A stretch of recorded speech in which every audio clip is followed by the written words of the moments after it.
Bonjour à toutes et à tous et bienvenue dans ce nouvel épisode de la Minute Rhumato, le podcast de la Société française de rhumatologie. Aujourd'hui, nous abordons un thème essentiel dans la santé des femmes, les rhumatismes inflammatoires chroniques et leur impact sur la fertilité. Nous avons le plaisir d'accueillir le docteur Anna Molto, rhumatologue à l'hôpital Cochin à Paris, pour répondre à ces questions. Bonjour docteur. Bonjour. Docteur, pour commencer, que faut-il savoir sur la fertilité des patientes atteintes de rhumatisme inflammatoire chronique en dehors des traitements ? L'impact sur la fertilité, notamment une augmentation du nombre de fausses couches, est très bien connu dans le lupus, par exemple. Mais ça fait quelques années qu'on s'aperçoit qu'il existe aussi un impact sur la fertilité chez nos patientes atteintes de rhumatisme inflammatoire, type polyarthrite rhumatoïde et spondyloarthrite, avec des données qui montrent déjà un nombre d'enfants diminué par rapport à la population générale du même âge, et puis un délai de conception qui est rallongé, que ce soit chez les patientes atteintes de polyarthrite ou de spondyloarthrite par rapport à la population générale.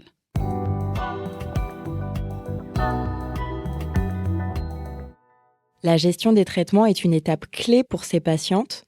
Comment procédez-vous pour ajuster les traitements avant la conception, pendant la grossesse et en postpartum ?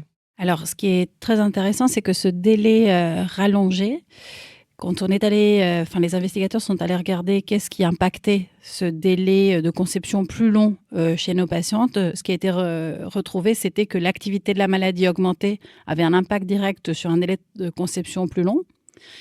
Donc, ça veut dire que d'essayer de raccourcir ce délai passe par un meilleur contrôle de la maladie. Et de manière très intéressante, on pourrait se dire, on n'a qu'à intensifier la corticothérapie peut-être ou intensifier les anti-inflammatoires.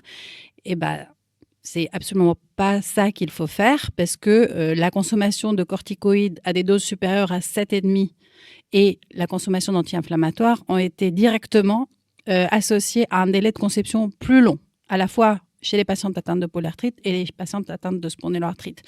Donc vraiment, et d'ailleurs avec la publication très très prochaine des nouvelles recommandations de l'EULAR pour la prise en charge des patientes sur le plan médicamenteux avant, pendant et après la grossesse, l'étape capitale, c'est l'anticipation.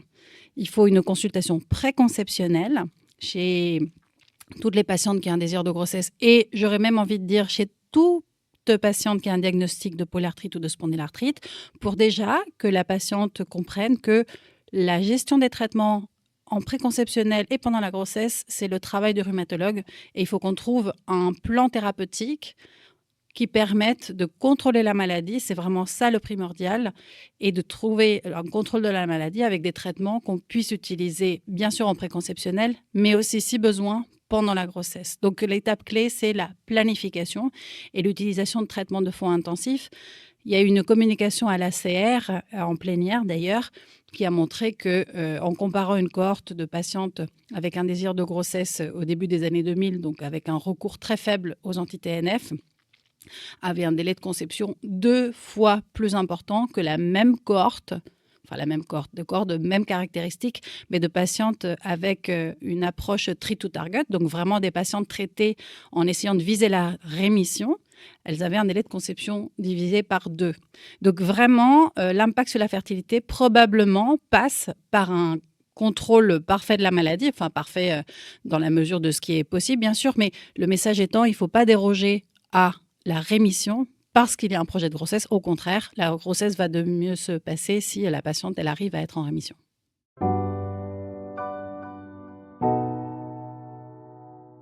Concernant les anti-inflammatoires non stéroïdiens, qu'en dit la littérature et quels sont les points d'attention à avoir sur leur utilisation dans ce contexte particulier ?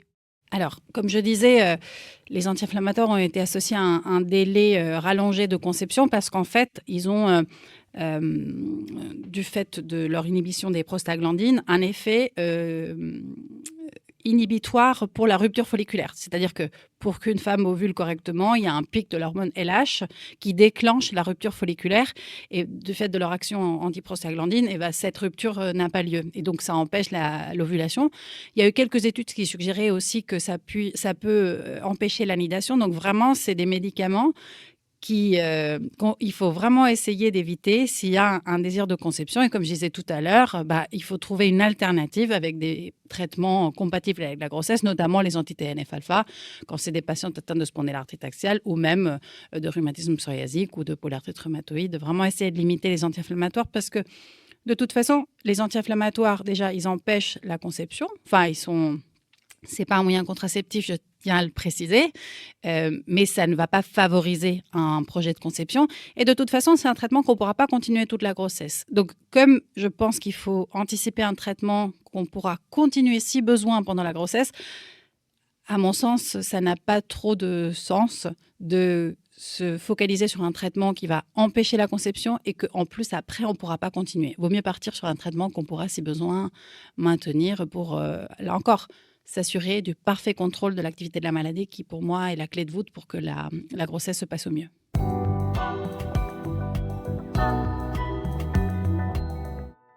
Vous mentionnez souvent l'importance d'une prise en charge pluridisciplinaire. Est-ce que vous pourriez nous expliquer comment un staff pluridisciplinaire, qui inclut des rhumatologues, des gynécologues obstétriciens et d'autres spécialistes, peut contribuer à optimiser la gestion des patientes atteintes de RIC dans ce contexte ?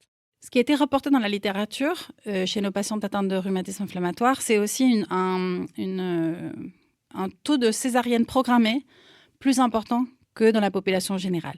Et je pense qu'une des raisons, parce que ça se vérifie aussi dans des registres plus récents, donc pas forcément des patientes qui n'avaient pas accès à la biothérapie, mais je pense que souvent c'est un manque de communication entre les obstétriciens et les rhumatologues, parce que des patientes qui peut-être ont une maladie pas très bien contrôlée, et comme parfois les patientes ne reçoivent pas de traitement adapté pendant la grossesse, elles sont en souffrance à la fin de la grossesse. Et donc, une manière d'arrêter cette contrainte qui limite l'utilisation de traitements, c'est la césarienne un peu plus tôt. Mais le problème, c'est que les césariennes, en général, quand elles sont surtout programmées, elles arrivent juste après le terme ou même parfois un tout petit peu avant le terme.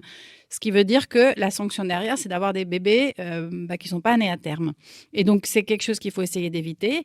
Et le fait de se parler avec des obstétriciens, ça permet que les obstétriciens et les anesthésistes qui vont être en charge des patientes sachent quels sont les traitements que nous, on peut donner, soient familiarisés et puissent prendre des précautions ou des adaptations si besoin. Mais je pense que là encore, la clé de voûte, c'est que on se parle tous et on comprenne tous que la maintenance de traitement, si elle est nécessaire pour le contrôle de l'activité de la maladie, elle est capitale. Et d'ailleurs, il y a une étude de registre suédois vraiment très intéressante qui montre que dans les 10 dernières années, les taux de césarienne et les taux de prématurité chez les patientes atteintes de spondylarthrite axiale est en train de se rapprocher de ceux de la population générale, vraiment avec un écart qui diminue progressivement. En même temps que la prescription d'anti-TNF pendant la grossesse augmente. Alors, l'étude n'était pas faite pour démontrer ça, mais on voit vraiment une tendance vraiment proportionnelle avec le taux d'anti-TNF prescrit pendant la grossesse qui augmente et les mauvais deveneurs de grossesse chez ces patientes qui se rapprochent le plus de la population générale. Donc, vraiment, je suis convaincue que une approche multidisciplinaire où les obstétriciens, les anesthésistes et les rhumatologues, on se met d'accord pour la gestion de ces malades, pour assurer, là encore, pour moi, ce qui est capital, le contrôle de l'activité de la maladie. Merci beaucoup, docteur, pour vos éclaircissements sur ce sujet si important pour les patientes. Merci à vous. Chers auditeurs, chères auditrices, j'espère que cet épisode vous a apporté des informations utiles et enrichissantes.